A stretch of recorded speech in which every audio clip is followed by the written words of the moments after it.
Don't panic. You're in a dream. Angel പേടിക്കുന്തോറും wake up ആവാനുള്ള സാധ്യത കൂടുതലാണ്. വളരെ റെയറായിട്ട് മാത്രമേ നമുക്ക് ഇങ്ങനത്തെ സിറ്റുവേഷൻസ് കിട്ടുകയുള്ളൂ. So please help me. ഞാൻ എന്ത് ഹെൽപ്പ് ചെയ്യാനാ? അമീർ അവന്റെ ഡ്രീം സയൻസ് പറഞ്ഞ ദിവസം ഒന്ന് ഓർത്തു തരാൻ പറ്റുമോ പ്ലീസ്?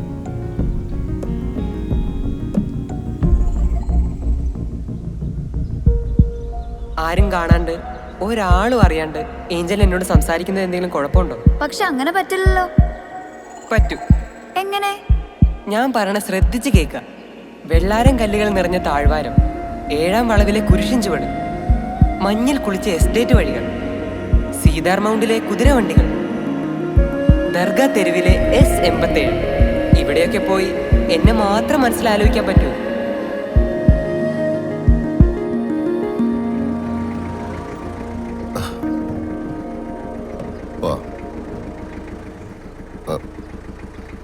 മോളെന്താ അങ്ങോട്ട് നോക്കിയിരിക്കുന്നത്? ഏയ് ഒന്നുമില്ല, നമുക്ക് പോവാം.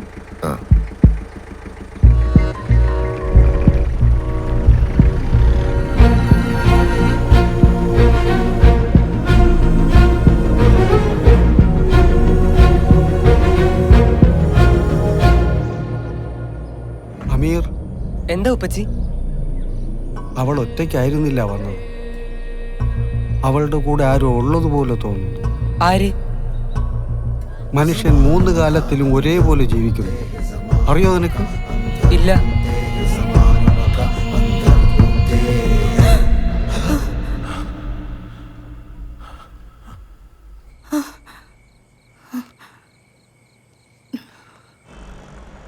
സി മഹേഷ്, ഞാൻ ഇന്നലെ സ്വപ്നം കണ്ട് ഞെട്ടി എണീറ്റെന്നുള്ളത് സത്യം തന്നെയാ.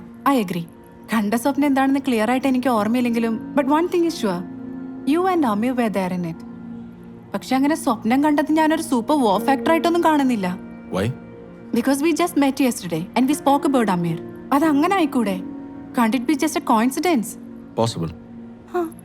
കറക്റ്റ്. അല്ലാതെ ഇതൊരു ഷെയർഡ് ഡ്രീമാക്കി ഇത്ര കോംപ്ലിക്കേറ്റഡ് ആക്കേണ്ട കാര്യമൊന്നുമില്ല. കണ്ട ഡ്രീമിന്റെ കണ്ടന്റ് എന്താണെന്ന് ഓർമ്മയില്ലെന്നല്ലേ ഏഞ്ചൽ പറഞ്ഞത്? എന്നാലും എന്തെങ്കിലും ഒന്ന് ഓർത്തെടുക്കാൻ പറ്റുമോ? It was like you are hiding behind a bush. Aamir അവൻ എന്തൊക്കെ പറഞ്ഞു എന്നോട്, അത്രേ എനിക്ക് ഓർമ്മയുള്ളൂ. വെള്ളാരം കല്ലുകൾ നിറഞ്ഞ താഴ്വാരം, 7-ാം വളവിലെ കുരിശിൻ ചുവട്, മഞ്ഞിൽ കുളിച്ച എസ്റ്റേറ്റ് വഴികൾ, സിതാർ മൗണ്ടിലെ കുതിരവണ്ടികൾ, ദർഗാ തെരുവിലെ S87. ഇവിടെയൊക്കെ ചെന്ന് അവനെ കുറിച്ച് ഓർക്കാനും അവൻ വരുമെന്ന് പ്രതീക്ഷിക്കാനും അല്ലേ പറഞ്ഞത്? ഓ ഗോഡ്, ഇതെങ്ങനെ? യെസ്, ഇങ്ങനെ അവൻ ശരിക്കും എന്നോട് പറഞ്ഞിട്ടുള്ളതാണ്. അതെങ്ങനെ ഡോക്ടർ ഇത്ര പ്രിസൈസ് ആയിട്ട് പറഞ്ഞത്? You saw me there, right? Doctor please ഒന്ന് പറ. ഞാൻ പോലും മറന്നുപോയ എന്റെ ലൈഫ് ഇൻസിഡൻസ് എങ്ങനെയാണ് ഡോക്ടറിന് ഇത്ര പ്രിസൈസ് ആയിട്ട് പറയാൻ പറ്റുന്നത്?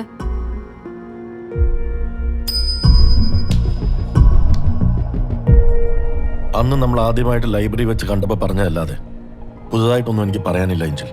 അന്ന് ഏഞ്ചൽ ചോദിച്ചില്ലേ ഇതൊരു മുറഗാമി നോവലാണോന്ന്? Slowly will understand it's not. Let's see.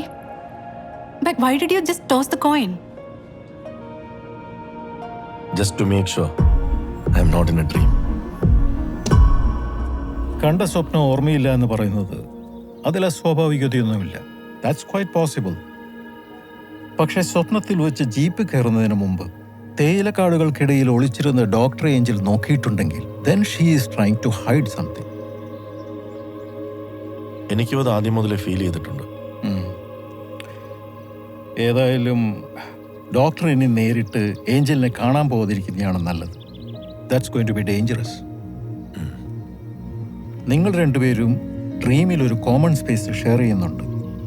അവൾ അറിയാതെ she's recreating her days from the past. നമുക്കത് മാത്രം മതി. ഇനി റിയാലിറ്റിയിൽ if Angel is trying to hide something and if she feels that you are close to finding it, പിന്നെ നമുക്ക് ഡ്രീമിലും അവളെ കൊണ്ട് കമ്മ്യൂണിക്കേറ്റ് ചെയ്യിക്കാൻ ബുദ്ധിമുട്ടായിരിക്കും. You are right, master. See you then. Bye. You are welcome. Doctor, അതുപോലെ ഡ്രീമിൽ വെച്ച് ഏഞ്ചലുമായിട്ട് എന്തെങ്കിലും conflict ഉണ്ടാവുകയാണെങ്കിൽ please handle her diplomatically because we need her corporation. Sure.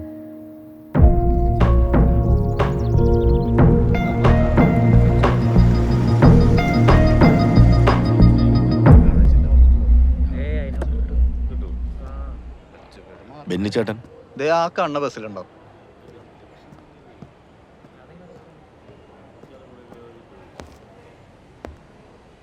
ബെന്നിച്ചേട്ടൻ ആരാ? ചേട്ടൻ എന്നെ അറിയില്ല. ഞാനൊരു ഡോക്ടറാണ്. ഒരു കാര്യം അന്വേഷിച്ചു വന്നതാ. ആ ഇരിക്കും സാറേ. Thank you. ചേട്ടൻ മറയൂർ പ്ലാന്റേഷനിൽ വർക്ക് ചെയ്തിട്ടില്ലേ? ഉവ്വ, അതിപ്പൊന്നുമല്ല, ഒരു 10-30 കൊല്ലം മുമ്പാ. അപ്പോഴത്തെ കാര്യം തന്നെ എനിക്കും അറിയേണ്ടത്. അവിടെ ചേട്ടൻ ജോസഫ് എന്ന് പറഞ്ഞൊരു മാനേജറിന്റെ കൂടെ വർക്ക് ചെയ്തിട്ടില്ലേ? പിന്നെ ഞാൻ 2 കൊല്ലം മൊത്തം വർക്ക് ചെയ്തിട്ടുള്ളൂ. അതിൽ 1.5 കൊല്ലം ജോസഫ് സാറിന്റെ കൂടെ ആയിരുന്നു. അല്ല, ജോസഫ് സാറ് മരിച്ചിട്ട് കുറച്ചായില്ലേ? ആക്ച്വലി എനിക്ക് ജോസഫിനെ കുറിച്ചല്ല അറിയേണ്ടത്. അദ്ദേഹത്തിന്റെ മകളെ ഓർമ്മയുണ്ടോ? ആര്, ഏഞ്ചലിനെയോ? അതെ, ഏഞ്ചലിനെ. അല്ല, സാറ് ഡോക്ടറാണെന്നല്ലേ പറഞ്ഞു? അതെ. മനോരോഗത്തിന്റെ ഡോക്ടറാണോ? എന്താ അങ്ങനെ തോന്നാൻ കാരണം? അല്ല, അവിടെ ഒരു എണ്ണംകെട്ട ചെക്കനുണ്ടായിരുന്നു. അവന്റെ കൂടെ കൂട്ടുകൂടിയതിന് ശേഷം ആ കുട്ടിയിൽ അങ്ങനെ കുറെ മിസ്സിംഗ് ഫീലിംഗ് ഉണ്ടായിട്ടുണ്ടെന്ന് എനിക്ക് തോന്നിയിട്ടുണ്ട്. അതുകൊണ്ടാ ജോസഫ് സാർ ആ കുട്ടിയെ അവിടെ നിന്ന് മാറ്റിയത്. കുഴപ്പങ്ങളെന്ന് വെച്ചാ അന്ന് എന്താണ് ഏഞ്ചൽ കാണിച്ചതെന്ന് ഓർമ്മിക്കാൻ പറ്റുന്നുണ്ടോ? കുറെ കൊല്ലം മുമ്പുള്ള കാര്യമല്ല സാറേ, അങ്ങനെ കാര്യമായിട്ടൊന്നും ഓർമ്മയില്ല. പക്ഷേ ഒരു കാര്യം ഉറപ്പാ, ആ കുട്ടി വെറുതെ ഇരിക്കുമ്പോഴൊക്കിടയ്ക്ക് മയങ്ങി വീഴാറുണ്ടായിരുന്നു. തലയിറങ്ങി വീഴുന്ന നമ്മൾ കരുതുക, പക്ഷെ ശരിക്കും മയങ്ങി പോകുന്ന. ഇപ്പൊ ഈ ഏഞ്ചലുമായിട്ട് എന്തെങ്കിലും കോണ്ടാക്ട് ഉണ്ടോ? ഞാനൊരു 2 കൊല്ലം മുമ്പ് കണ്ടിരുന്നു. ഈ സ്കൂളില് പെയിന്റിങ്ങിന്റെ ഒരു എക്സിബിഷൻ ഉണ്ടായിരുന്നു. അന്ന് ഏഞ്ചലിന്റെ പെയിന്റിങ്ങുകളും ഉണ്ടായിരുന്നു. അന്ന് കണ്ടതാ. അപ്പൊ ഏഞ്ചൽ ഒരു ആർട്ടിസ്റ്റ് ആണല്ലേ? ആണോന്നാ? നല്ല ക്ലാസ് ആയിട്ട് വരയ്ക്കും സാറേ. ചെറുതായിരിക്കുമ്പോ തന്നെ നല്ല ജീവൻ തുളുമ്പുന്ന ചിത്രങ്ങളാ വരയ്ക്കുക. ഓ, അപ്പൊ ശരി ബെന്നിച്ചേട്ടാ, താങ്ക് യു. ആയിക്കോട്ടെ. സാറേ, പഴയ എസ്റ്റേറ്റിന്റെ മുമ്പിൽ ഞാനും ഏഞ്ചൽ മോളും കൂടെ നിൽക്കുന്നൊരു ഫോട്ടോയുണ്ട്. എവിടെ? കയ്യിലില്ല. സാറിന്റെ നമ്പർ തന്നാൽ ഞാൻ വാട്സാപ്പിൽ അയച്ചു തരാം. യാ.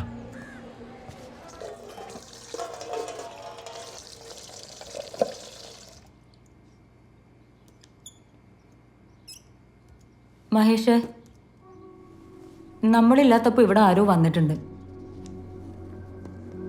അതെന്താ ഇപ്പൊ അങ്ങനെ തോന്നാൻ? ഇവിടുന്ന് പോയപ്പോൾ ഞാൻ മോട്ടർ അടിച്ച് ടാങ്ക് ഫുള്ളാക്കിയതാ. ഇപ്പൊ ഒരു തുള്ളി വെള്ളമില്ല. അതിനിവിടെ ആരുണ്ടായിട്ടാ? ആ മുകളിലത്തെ വാഷ് ബേസിന് ലീക്ക് ഉണ്ടെന്നാ തോന്നുന്നത്. അതൊന്ന് റിപ്പയർ ചെയ്യണം. പിന്നെ ഇവിടെ ആരോ വന്നിട്ടുണ്ട്. കള്ളം കുളിക്കാൻ കയറിയതായിരിക്കും.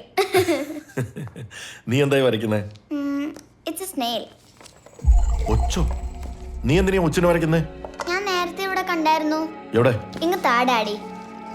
ഡാഡിക്ക് ഒച്ചിനെ പേടിയാണോ? എന്താ മഹേഷ്? Nothing.